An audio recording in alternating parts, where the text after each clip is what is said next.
Hi everybody, it's Stefan Molyneux from Free Domain Radio. I hope you're doing very well. This is True News, The Bomb in the Brain, Part 4, the aftermaths of child abuse, the etiology of belief. And here it is that we're going to put everything together that we've been studying in the Bomb in the Brain series, as well as in the psychological interviews that I have been conducting with the subject matter experts, into one glowing motivational punch to the neofrontal cortex on how to change the world. If you've spent any time trying to convince people, as Socrates and philosophers onwards, and libertarians and objectivists and anarchists have onwards, trying to convince people about being better, be more rational, looking at the reason and evidence more objectively, you'll realize that it is a little bit like putting your forehead up into a cheese grater and repeatedly nodding your head, or rather shaking it, because people don't respond very well to reason and evidence. And yet we find it very hard to give up reason and evidence as our primary ways to communicate about truth, because we have what I consider an erroneous perception of what is actually occurring when somebody has a belief. There's a perception that most people have that what we start with is a kind of blank slate. Like we start in the Lockean blank slate state. And then from that blank slate, we receive reason and evidence, arguments, sense perception, and so on. Now we read books, we see documentaries, we go to school, and we get reason and evidence. And starting from a blank, unbiased state, we are presented with reason and evidence, or go out to pursue it. And from there, we get our beliefs. And therefore, what most people who want to change the world do is they focus on reason and evidence. And libertarians and objectivists and free marketeers and even communists and fascists and so on, they say, well, look, you have the wrong reason and evidence. So what I'm going to do is I'm going to give you better reason and evidence. And that is going to change your beliefs, because your beliefs are derived from reason and evidence. But if you spend any time trying to debate things in the real world, you realize that this does not work. It does not work. What happens is you give new reason and evidence and people ignore it, or they will accept it grudgingly and then forget it the next day. And so their beliefs do not change. And if you're attempting to change people's beliefs by changing the reason and evidence that they have, you are engaged in a chaotic quest, which will lead straight off a yawning, dull, Thelma and Louise style cliff. And you have to be willing to throw away that approach. At least I believe so. And maybe this comes, I'm one of the few free marketeers who's actually spent a lot of time at the cutting edge of the free market as the CTO of a small software company. So I'm used to throwing out even my most cherished beliefs for the sake of what the market actually demands. And this is what I have done in my approach through Free Domain Radio. So I'm often asked, well, why do I deal with early childhood? Why do I deal with family history? Why do I deal with self-knowledge? And why do I suggest therapy? Well, because I like facts, and I am an empiricist, and I like to do things that work. And when I find that I'm doing things that don't work, i.e. arguing from reason and evidence and not having it work, I like to change my tack so that I can do things that work. Call me a crazy empirical rationalist, but that's my approach. So let's look at the facts of belief, the biological facts of belief. You have to know this stuff if you want to change the world. In the same way that if you want to help people lose weight, you have to study some nutrition, at least. You have to study how the brain processes beliefs if you want to change beliefs. So the first thing to understand about the brain is that the evolutionary primacy of the brain's fear circuitry make it much more powerful than the reasoning circuits. When people become anxious or afraid, and particularly when they don't know why they're feeling that way, or if they don't even know that they're feeling that way, the neofrontal cortex, the reasoning centers of the brain, shut down. So when you approach people with a belief that makes them anxious, their amygdala triggers the fight or flight response, which shuts down the neofrontal cortex. This is very, very important to understand. Now, the amygdala, we talked about this before, is sort of the base of the brain. It's the reptile side of the brain, the T-Rex of the human brain. The amygdala has a profusion of connections to higher brain regions. But these are neurons that carry one-way traffic from the amygdala to the neocortex. One-way traffic, so the fight or flight mechanism rises up to swamp the neocortex, and very little information goes from the cortex to the amygdala, however. So it's mostly one way. When people get anxious, their reasoning shuts down, their higher brain centers shut down, and they react on instinct, which is evasion or avoidance or dissociation or anger or rejection or contempt, but they're all just running on automatic. It is not a thoughtful process when people get anxious. Now, you can change this, as we have talked about with some of the experts. You can change this, but it requires a conscious process of trying to understand where your impulses are coming from. I'm a big fan, of course, as an amateur, of the approach to psychology that tries to deal with core beliefs, as is cognitive psychology. So this is the reality of the brain. So it allows the amygdala to override the products of the logical, thoughtful cortex, but not vice versa. Again, this is where we start without self-knowledge. And this, of course, makes good sense. Fear is far more powerful than reason, and I will give you the sources to all of this information just to the right. There'll be a link. Fear evolved as a mechanism to protect us from life-threatening situations, and from an evolutionary standpoint, there's nothing more important to that. So if we have snakes on a brain. So fear is not only more powerful than rationality, it's also absurdly easy to evoke for reasons that lie deep into our evolutionary past. It makes sense, right? You would rather jump away from a stick that turns out not to be a snake than not jump away from a stick which turns out to be a snake. So fear overrides reason, and that is entirely beneficial to us throughout our evolution. So the brain is wired to flinch first and perhaps ask questions later. You may, after you jump away, look to see if the stick is a snake, or maybe not. Lots of experiments have been run, and I will cite just a few here, but if you look into my references, there are many, many more. So classic experiments. Scientists compared people's responses to offer of flight insurance that would cover death by any cause or death by terrorism. Of course, logically, death by terrorism is subsumed under the umbrella category death by any cause. But the specificity of the word terrorism combined with the stark images that the word evokes triggers the amygdala's fear response in a way that by any cause does not. People are willing to spend more for terrorism insurance than death by any cause insurance. It's not rational. But when you are afraid, when you are anxious, when you are frightened, the fear response shuts down your reasoning centers and you act in a very primal way. And philosophy does this to people all the time. It is like a tsunami on these small, trembling fishing village of prior bigoted cultural preconceptions. Death and ideology. So another experiment, volunteers who identified themselves as political conservatives were given reminders of mortality. After that prompt, they rated gay marriage, abortion, and sexual immorality as greater threats to the nation than they had before the reminders. This is called priming. You unconsciously give people sequences of words that provoke a particular response later on. So the researcher says, quote, when you remind people of their mortality, they defend their worldview more strongly and reject those who challenge it. Biology and ideology. New research suggests that such different reactions and perhaps all political beliefs might have a basis in biology. And biology does not in this case mean genetics, although there is some component, but it means that it's deep in the brain. It's a biological response. So these two fellows quiz people on their political views on topics ranging from the war in Iraq to capital punishment and premarital sex. All the participants had strongly held beliefs that identified them as socially liberal or socially conservatives. Well, what happened? So a couple of months after the survey, the researchers showed the subjects random pictures while measuring how imperceptible changes in their perspiration affected skin conductivity, which is a marker of the fight or flight mechanism. When an image of a bloodied face or maggot-filled wound appeared, conservatives sweated more than liberals, even after accounting for differences that might be due to sex, income, age, or education. The same trend held for blinking in response to a loud, random noise. Conservatives blinked harder than liberals, an innate response to a threat.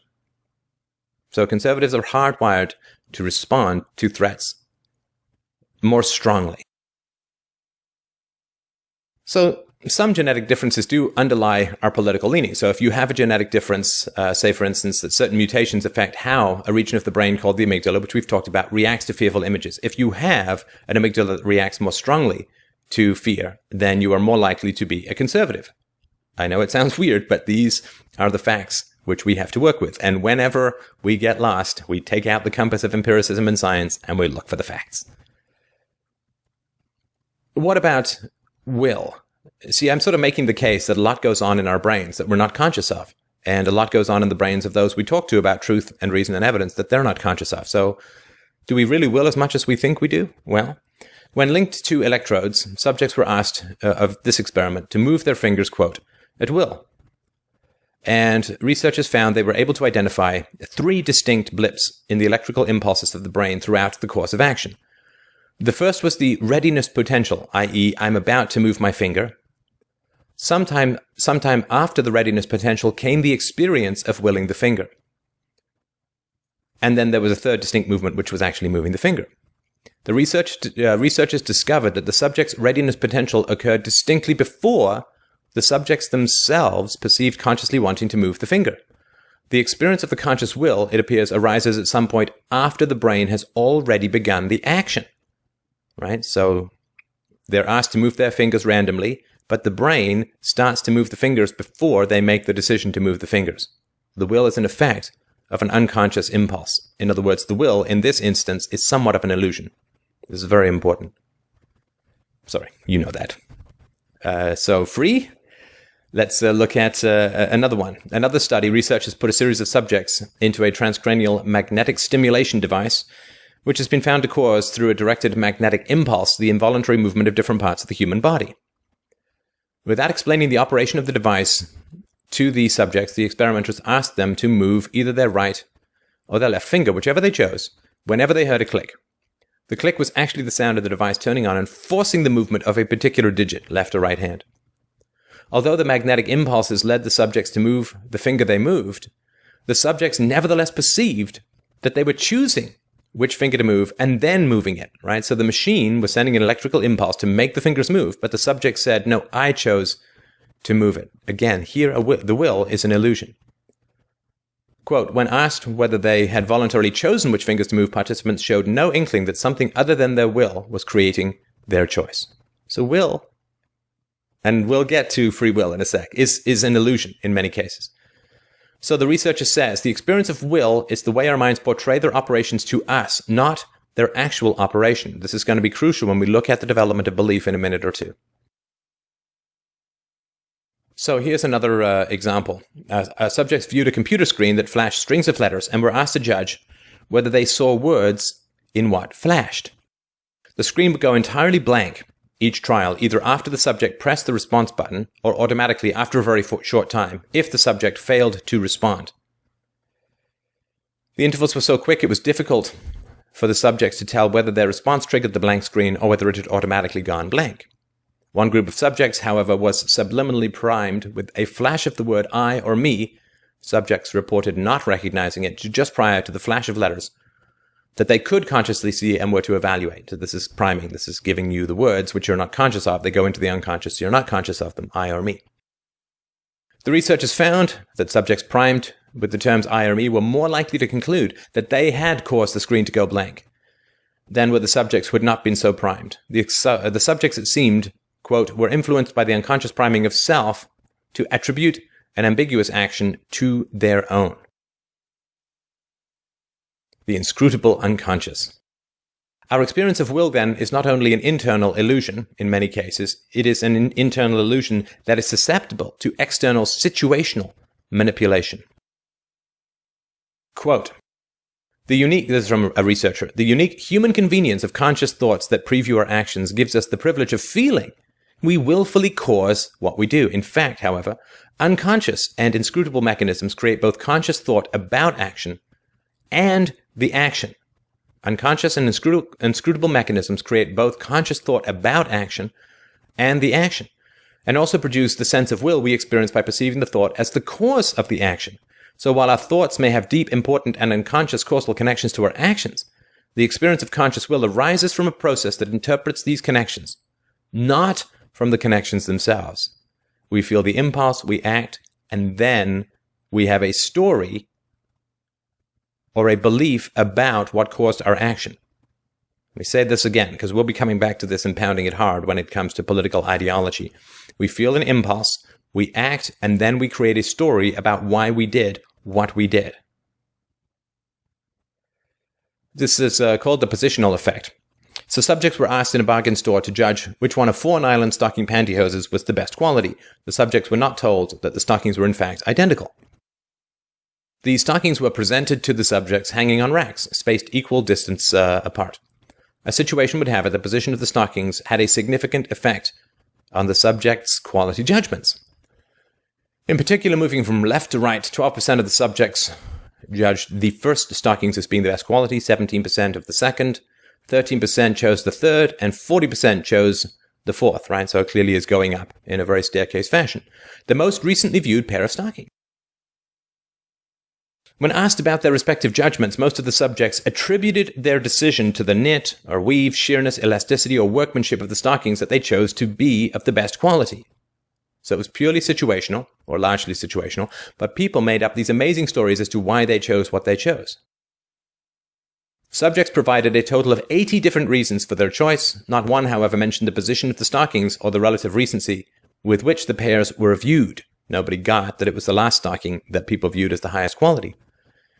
None, that is, saw the situation. In fact, when asked whether the position of the stockings could have influenced their judgments, only one subject admitted that the position could have been influential. The researchers concluded that what matters is not why the position effect occurs, but that it occurs, and that subjects do not report it or recognize it even when it is pointed out to them.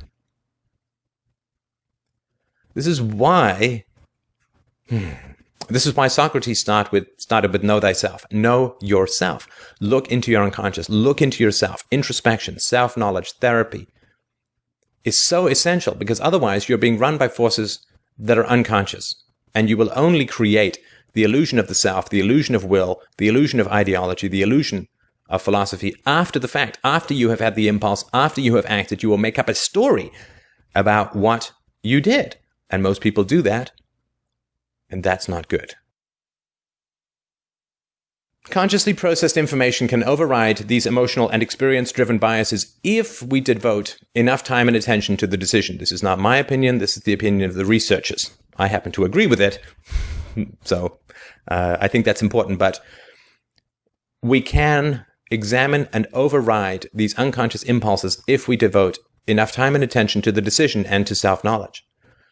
Experiments show that the information we're not aware of can more strongly influence even the most deliberative, non-emotional sort of decision, even more than does the information we are aware of. It is a great danger to go through life blindfolded to the self, because we act, we feel impulses, we act, and then everything that we come up with in terms of beliefs and ideology is ex post facto reasoning to justify what we just did, because we don't really know why. The unconscious is culture. In his book, Strangers to Ourselves, Timothy Wilson notes that the brain can absorb about 11 million pieces of information a second, of which it can process about 40 consciously. The brain can absorb about 11 million pieces of information a second, of which it can process about 40 consciously. So if you're not harnessing and understanding the power of the unconscious, you are absolutely crippled when it comes to knowing the world. The unconscious brain handles all but 40 of 11 million pieces of information. You need to get a hold of this supercharged part of the brain. All right, so let's start and turn to political beliefs. The brains of liberals and conservatives may be constructed and work differently. Scientists at these universities, you can look at the presentation if you're just listening to the audio, found that a specific region of the brain's cortex is more sensitive in people who consider themselves liberal than in self-declared conservatives. It has to do with switching gears.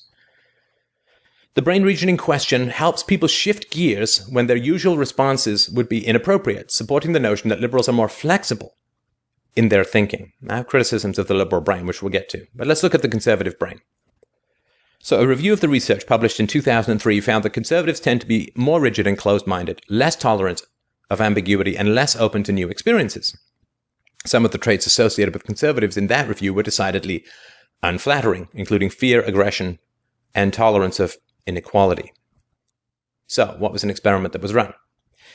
So, participants in this experiment were college students whose politics ranged from very liberal to very conservative. Scientists instructed them to tap a keyboard when an M appeared on a computer monitor and to refrain from tapping when they saw a W.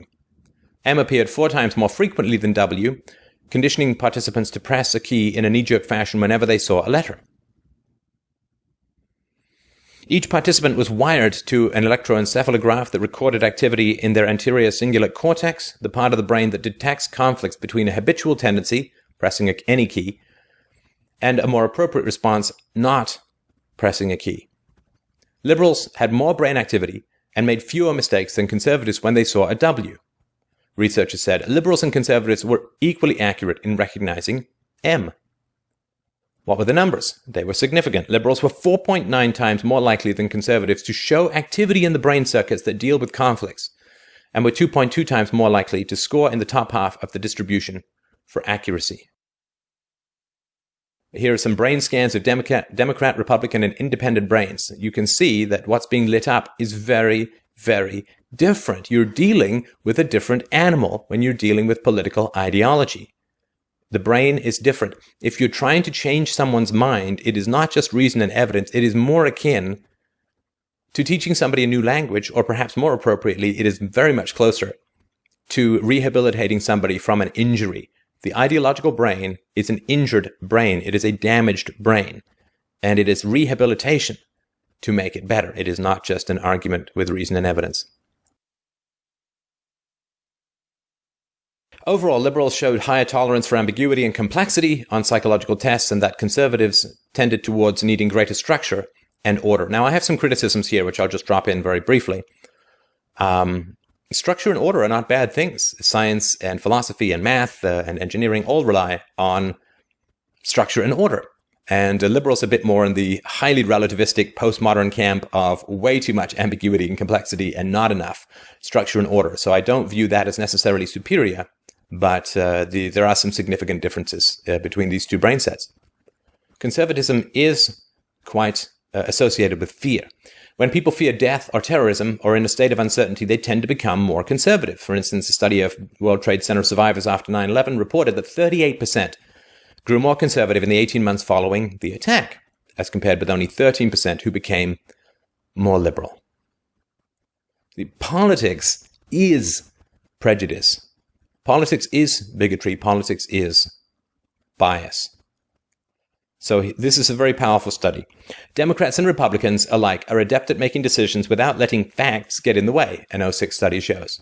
And they get quite a rush from ignoring information that is contrary to their point of views. Politics is a drug. Ideology is a drug. So researchers asked staunch party members from both sides to evaluate information that threatened their preferred candidate prior to the 2004 presidential election. The subjects' brains were monitored while they pondered. Still bias.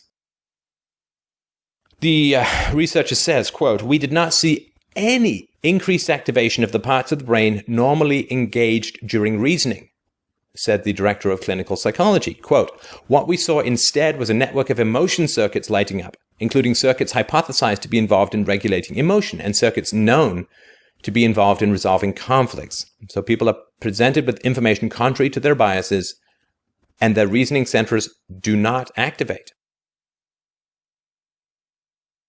The test subjects on both sides of the political aisle reached totally biased conclusions by ignoring information that could not rationally be discounted, these researchers found. Then, with their minds made up, brain activity ceased in the areas that deal with negative emotions such as disgust, but they actively spiked in the circuits involved in reward, a response similar to what addicts experience when they get a fix. So when you're presented with information that threatens your mental model, you feel anxiety, you feel disgust, and then when you reject that information, the negative emotions quiet down and you get a positive rush, very similar to what an addict gets when they get a fix. Politics is an addiction, as I've always argued.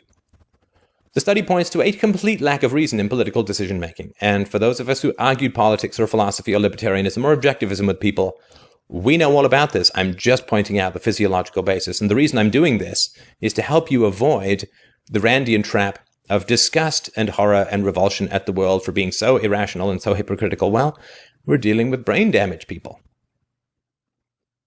So politics is irrationality. The researcher says none of the circuits involved in conscious reasoning were particularly engaged. Essentially, it appears as if partisans twirl the cognitive kaleidoscope until they get the conclusions they want. And then they get massively reinforced for it with the elimination of negative emotional states and activation of positive ones. Notably absent were any increases in the activation of the dorsolateral prefrontal cortex, the part of the brain most associated with reasoning. It is all emotional self-management, anxiety reduction, and the pursuit of the hit of confirmation bias. So, the thesis. Some researchers have made an extremely compelling, if unsettling case that, quote, most of a person's everyday life is determined not by her conscious intentions and deliberate choices, but by mental processes that are put into motion, by features of the environment that operate outside of conscious awareness and guidance. A thesis they acknowledge is difficult for people to accept. The unconscious bias and bigotry and prejudice and scar tissue and early traumas run people's lives. And when you present them with contradictory information, their amygdala spikes, their neofrontal cortex, their reasoning center is shut down, and all they do is manage the anxiety by rejecting the information. Isn't this a perfect description of what you have faced every single day you have debated with people your life over? It's good to know that there's science behind it, isn't it? Social psychologists studying the phenomenon have concluded that in our daily lives, our conscious will, quote, plays a causal role in only 5% or so of the time. And this is most people who pretty strenuously avoid self-knowledge. Now, there are limits, right? Before every determinist howler monkey comes chewing on my jugular, there are limits. None of the researchers in this field of social science have concluded, and neither do I, that the conscious will is purely and totally an illusion. What is asserted, and what researchers have demonstrated, is that the experience of willpower is far more widespread than the reality of willpower. This is not absolute. This can be changed with self-knowledge, with getting the coaching of a great therapist, with journaling, with introspection. But first of all, you need to know that you don't know what you don't know. So, this is a summation of the argument, and this goes all the way back to the very beginning of the Free Domain Radio podcast series, the arguments that I made around the need to resolve childhood trauma and early difficult experiences in order to access the reasoning centers of the brain and to become, to have the potential to become truly rational and wise. Look, anything which increases amygdala activity automatically tends to swamp the reasoning centers of the brain. That is science. That is fact. And we know, based on the Bomb in the Brain earlier series, that childhood trauma increases amygdala activity significantly. Significantly. The degree to which people cannot reason or reject reason and evidence because of anxiety and emotional self-management is the degree to which they have been traumatized. I don't just say most people are traumatized because I like the sound of the sentence. This is the evidence that is presented, and the evidence that is presented is what you see whenever you debate with people and they just get angry or upset or dissociate or reject reason and evidence or believe for a moment and then flash back. This is all evidence of trauma, because this is what the science tells us. Human beings at present are in a state of pre-philosophy. It's very, very important. What is occurring for most people whenever they pretend to debate about something is that deep brain impulses drive emotionality, anxiety, fear, anger, fight or flight, which then create actions, which then drive these ex post facto justifications. Right? So you say something like taxation is theft, and people get angry at you, and then they assume that you're wrong because they're angry. Right? You say something which is against their worldview, their amygdala fight or flight kicks up, their negative emotional centers in their brains light up, neofrontal cortex shuts down, and the information is rejected in order to calm the brainstorm that is occurring from the brain stem. It is not a rational process, which is why more reason and evidence does not change people's minds. Ideology is not just like a drug, it is a drug. People's beliefs or their ideology is a form of self-management or of magical thinking, religious in essence, that is designed to justify their pre-existing internal states. People are drawn to be pro-military because they are afraid of the world. Why are they afraid of the world? Because of their early childhood experiences. This is the reality of the world that we're dealing in. We're trying to play basketball with people in wheelchairs. We need to rehabilitate them into being able to stand up, or they rather need to do it themselves with the help of a trained therapist. The greatest factor, we've also seen from the experts, the greatest factor influencing internal states is early childhood experiences. And I'm talking not about genetics, but that which is under the control of humanity. Thus, and we put all of this together, this is why I have always focused on early childhood experiences and the alleviation of early trauma if it has been experienced, and also focusing on self-knowledge. This is the key that Socrates held open 2,500 years ago, which is you have to know yourself first. The unexamined life is not worth living, because if you don't examine your life and yourself, you're not really alive. You're just bumping around like a bumper car or a pinball off various emotional states being provoked by external stimuli. There is no way to improve rationality without improving people's childhoods. There is no way to do it. Reason and evidence will not work, because reason and evidence is not the source of people's ideology. What is the actual sequence that science reveals? Well, let's go left to right. The actual sequence that occurs within people's minds is there is some form of trauma. Trauma doesn't have to be parental. It can be based on religious terrorizing. It can be based on the frustrations of really bad public schools or even really bad private schools. It can be any number of things. But trauma occurs. Trauma leads to dysfunction within the brain, to brain damage, as we have seen from a variety of conversations with the subject matter experts. The brain damage produces an ideology, which is designed to shield the person from the knowledge of the trauma and of the brain damage. I am not dysfunctional, say people. I am not broken, say people. The world is dysfunctional. The world is broken. Once you have an ideology which arises out of a dysfunctional brain environment which results from early trauma, once you have an ideology, you then go in a little circular revolving door called reason and evidence, where you go and seek out that which confirms your bias and you reject information that is contrary to it. Because reason and evidence is an effect of trauma, brain damage, and the resulting justifications after the fact to explain the behaviors that come out of trauma and brain damage, reason and evidence is the wagging tail on the dog, and attempting to change people's minds by appealing to reason and evidence is really attempting to wag the dog. It is managing an effect, not a cause. And we know that because A, it doesn't work, because people will just reject anything that occurs. And this is why the only way for the world to become more rational, more humane, more empathetic, more peaceful, more caring, more loving, and happier is to, as an adult, examine yourself, examine your own impulses and your own thoughts. Always suggest therapy. You cannot achieve excellence without coaching. You cannot achieve excellence in virtue and self-knowledge without a competent coach, in my opinion. If you can't do it, try to do it. If you can't do it, at least start on your own, so that when you do go to a therapist, you will save some money, because you'll be further up the learning curve. But this is the reality. This is the reality of what happens in people's brains. This is why reason and evidence don't work. And this is why we need to improve our relationship with ourselves, uncover and resolve early traumas, become better parents to our children, and then, and only then, do we get a free, happy, peaceful, and prosperous world. And there's no other way. Thank you so much for watching this series. I appreciate your patience. The references are here, fdrurl.com/TN_abuse. This is Stefan Molyneux from Free Domain Radio. I hope that you have a wonderful, wonderful life. Thank you so much for watching.